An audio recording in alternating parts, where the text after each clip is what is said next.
My name's Alina Spalding, and I met Marcia because we had adopted a dog during COVID. It was our first family dog, and we knew that he had some trouble, some anxiety, and Marcia was recommended to us by our vet, and he said that if anyone can work with this dog, Marcia would be the person. And she was very thoughtful. I felt actually an immediate connection with her because the kinds of questions she was asking were not just about the dog and the dog's behavior, but our family and our hopes and dreams for how a dog would fit into our lives, especially since we're, older and we had an older daughter at home, and she just wanted to understand how we were going to live with his dog. Some dog trainers that I know just speak dog. Marcia also speaks human. And I can't stress how unique that is because she can help you understand how your own behaviors affect the dog and how the dog needs to fit into your life. Part of what Marcia does is she educates people about what's appropriate and how to be your best self in extracting the right behavior from the dog. And also like how to have a wonderful life with the dog.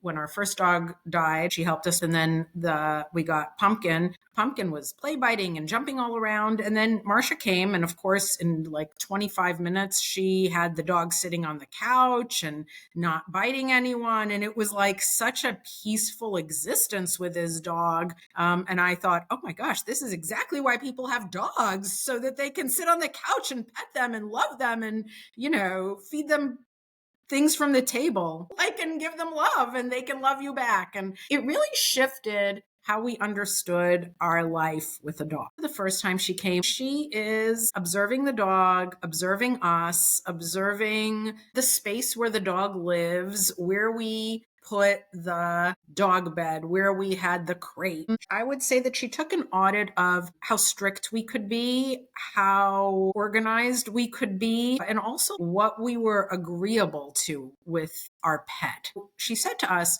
"Do you want the dog on the furniture or not?" And I was like, we have a say in that? We have a say in how it can go with our dog? I know that sounds like a very elementary thing, but I really love that she asked us what would and would not work. But she really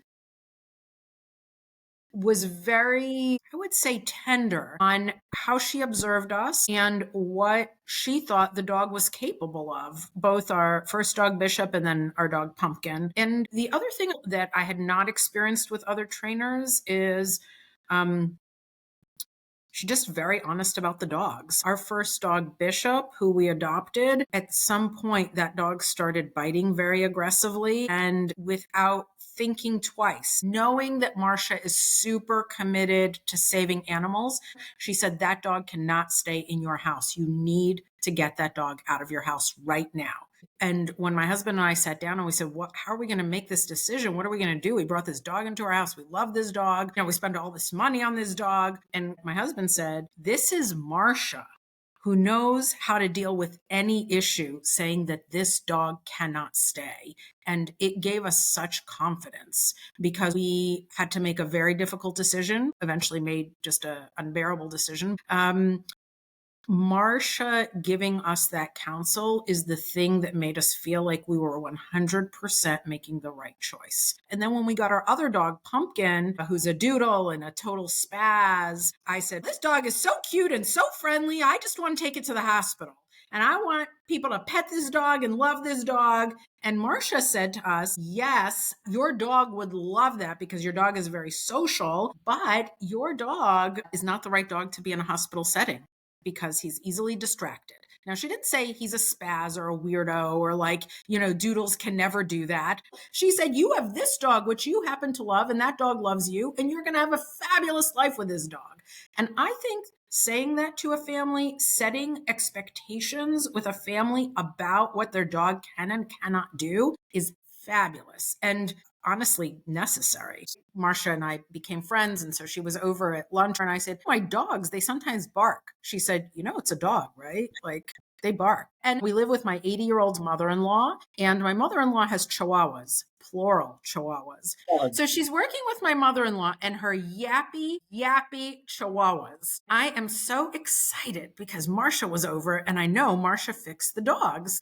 And I come home and the chihuahuas are going insane. They're barking, they're jumping. And I'm like, Marcia, weren't you over here? Why are the dogs still barking? And she's like, oh, the dogs barking is not an issue for your mother-in-law who hired me to work with the dogs. Her issue is that she wants the dogs to cuddle with her more. So we fix that.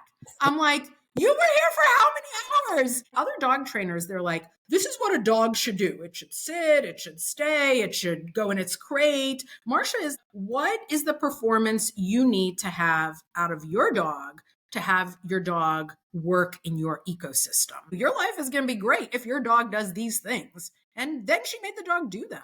And I was left feeling like my spazzy, neurotic doodle dog is exactly the right dog for me. And I wanted this dog and I love this dog. She's deeply empathic. She's able to set expectations and boundaries for humans and dogs. I love that she makes room for people to live their life with their dogs in the best possible way. I really felt like once the dogs were fixed, Marcia was going to exit my life. I really just loved her. I just loved her as a human. I found her to be refreshing and honest. And then I found out that when she's training dogs, she sometimes has gaps in the day. So we would say, oh, well, we're having lunch. And sometimes she would just stop by. So we developed this wonderful friendship and relationship. Marcia's magic is her being. We're talking so much about what she does, but it is not her doing that is the magic. It is her being. And I don't know how to capture that except to say that she understands living beings at a deep and core level. And around her, dogs and humans want to be their very best.